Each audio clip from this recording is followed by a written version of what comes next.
बच्चों, कक्षा 10वीं सामाजिक विज्ञान का त्रैमासिक परीक्षा 2022 में किस प्रकार का प्रश्न पत्र आ सकता है। यहाँ पे हम देख रहे हैं कि 1 अंक वाले किस प्रकार के प्रश्न आएंगे, 2 अंक वाले या 3 अंक वाले। तो चलिए शुरुआत करते हैं 1 अंक वाले प्रश्नों से, जिसमें पहला प्रश्न है सही विकल्प चुनकर अपनी उत्तर पुस्तिका में लिखना है। तो यहाँ पहला प्रश्न है ज्वारी ऊर्जा निम्नलिखित में से किस प्रकार का संसाधन है। तो इसका आंसर देना है आपको पुनः पूर्ति योग। दूसरा है निम्नलिखित में से किस प्रांत में सीढ़ीदार सुपानी खेती की जाती है। तो यहाँ पे घा ऑप्शन इसका बिल्कुल सही है, क्योंकि पहाड़ीदार क्षेत्र है। और इसके बाद इसमें तीसरा है इनमें से किस राज्य में काली मृदा पाई जाती है। तो महाराष्ट्र में पाई जाती है।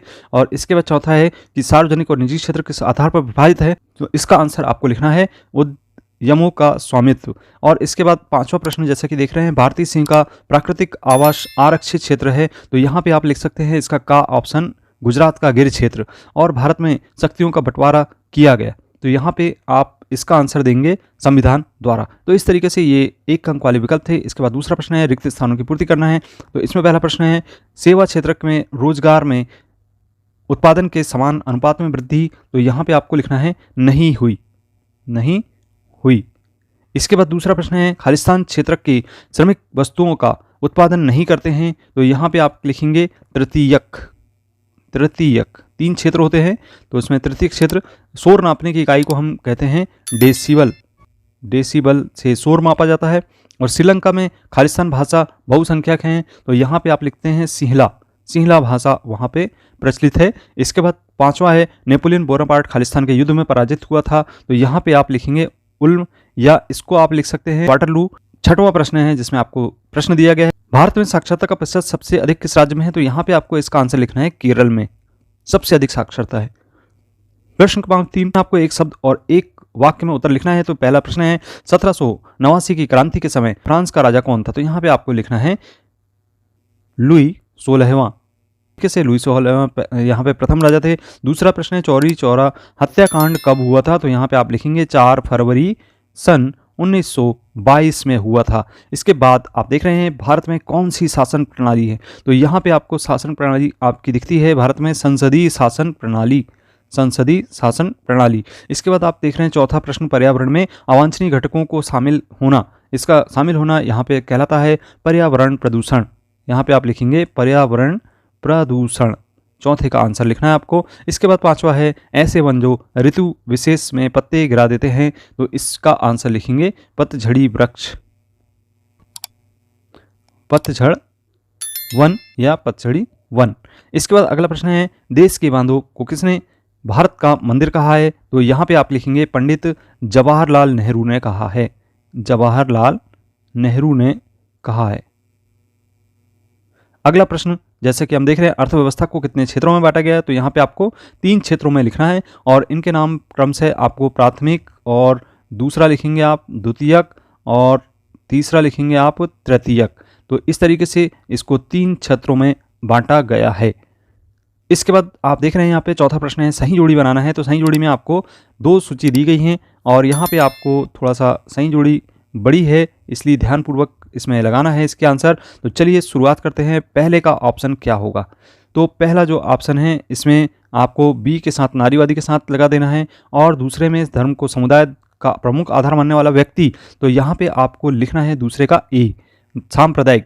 और जाति को समुदाय का प्रमुख आधार मानने वाला व्यक्ति कहलाता है जातिवादी। इसका डी ऑप्शन में सही जोड़ी बनाना है। व्यक्तियों के बीच धार्मिक मान्यताओं के आधार पर दूसरों के साथ भेदभाव नहीं करने वाला व्यक्ति धर्म निरपेक्ष कहलाएगा।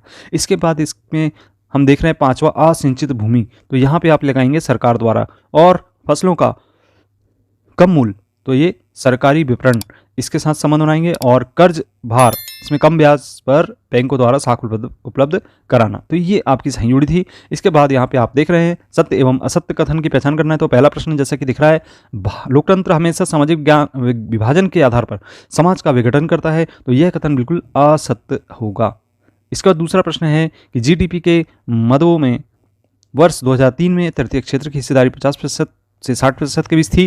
तो यहाँ पे आप लिखेंगे बिल्कुल सत्य कथन। इसके बाद स्वराज पार्टी का गठन लाला लाजपत राय ने किया था। तो ये कथन बिल्कुल असत्य है। और चौथा है पूर्ण स्वराज की मांग 1929 में जवाहरलाल नेहरू की अध्यक्षता में कांग्रेस ने लाहौर अधिवेशन में की थी। तो यह कथन बिल्कुल सत्य है।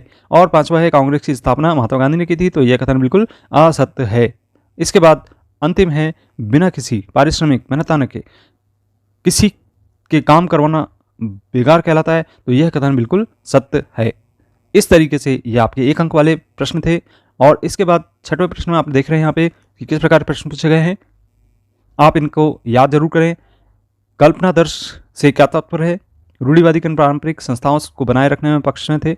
या बाल्कन क्षेत्र के अंतर्गत आने वाले 2 प्रमुख राज्यों के नाम। उदारवाद का अर्थ बताइए। बहिष्कार का अर्थ स्पष्ट कीजिए। साइमन कमीशन का विरोध के 2 कारण बताइए। इसके बाद दबाव समूह क्या है? निरंकुश को परिभाषित कीजिए। तो ये 9वां प्रश्न था। 10वें प्रश्न में आप सतत पोषणीय विकास क्या है और भू संरक्षण का के उपाय बताइए।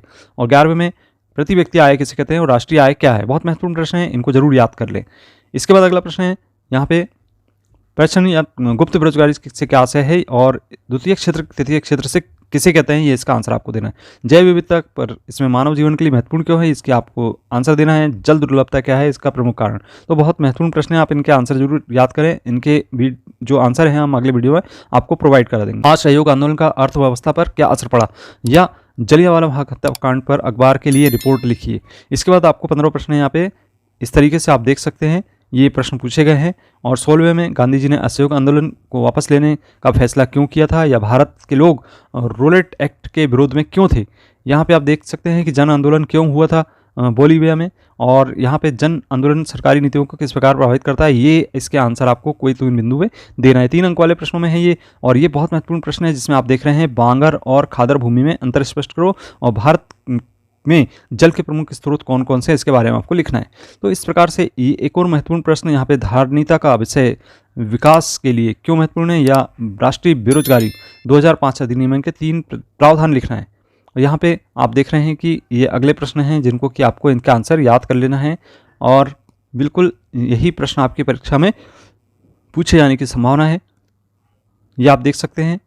तो ये प्रश्न आप देख लिए, आप इन प्रश्नों का अभ्यास जरूर करें और इनको याद करें, और इसी प्रकार के प्रश्नों के पूछे जाने की संभावना है। तो यदि आपने अभी तक चैनल को सब्सक्राइब नहीं किया तो सब्सक्राइब जरूर कीजिए। मिलते हैं इसी प्रकार के जेन्युइन कंटेंट देखने के लिए। धन्यवाद।